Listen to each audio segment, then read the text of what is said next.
back to my channel. Good morning mga kalaag sa aniya na pod ang part 2 sa ato ang El Nido Island Escapade, no?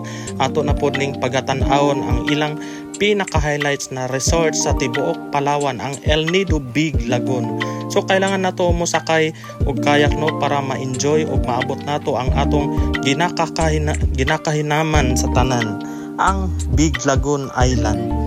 Grabe kaayo diri mga kalaag, sa sobra kagwapo sa ilang dagat, ingani pod ka dagsa ang mga turista, mapapinoy, foreigner, kinsa man pod ang di magpili og adto diri nga kung ingani pod ka green ug blue ang dagat. Lami kaayo liguan og pwede pod mahimo kung pwede pa lang mainom ang dagat. So moinom jud ko kay sobra katin-aw og ka limpyo sa mga dagat. So grabe kay ka relax, refresh, ma-unwind ka, murag mawala jud tanan imong stress kay tungod sa pwede ka maligo, then lami kay tan-awon kay mga coral sa ilalom.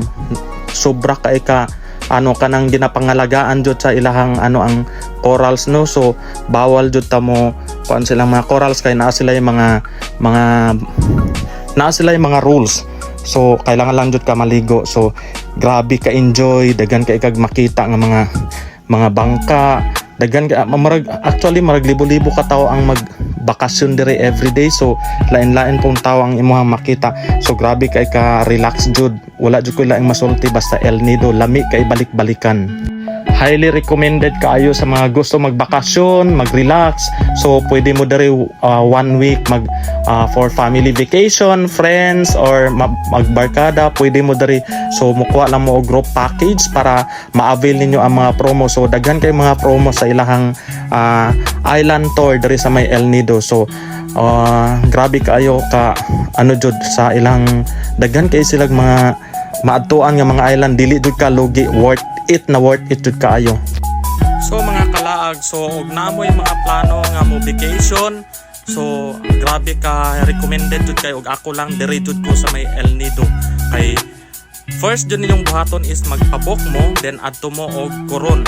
So pinakagwapo pod ang Coron. So ikaduha ning step ang inyong El Nido. So diri jud ang pinakadagan og island. So grabe kaayo ka sulit kung diri ang next destination ninyo kay daghan kay mog island, na ay helicopter island, ay Big Lagoon, na ay small island, ay daghan kay island.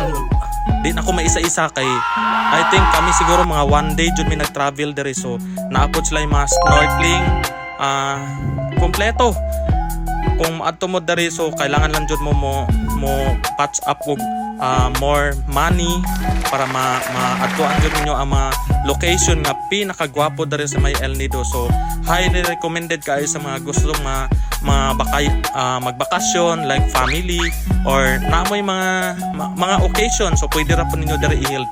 So kailangan lang jud mo magpabook og early kay sa kadaghan pod og turista nga maadto diri. So dapat booking jud siya.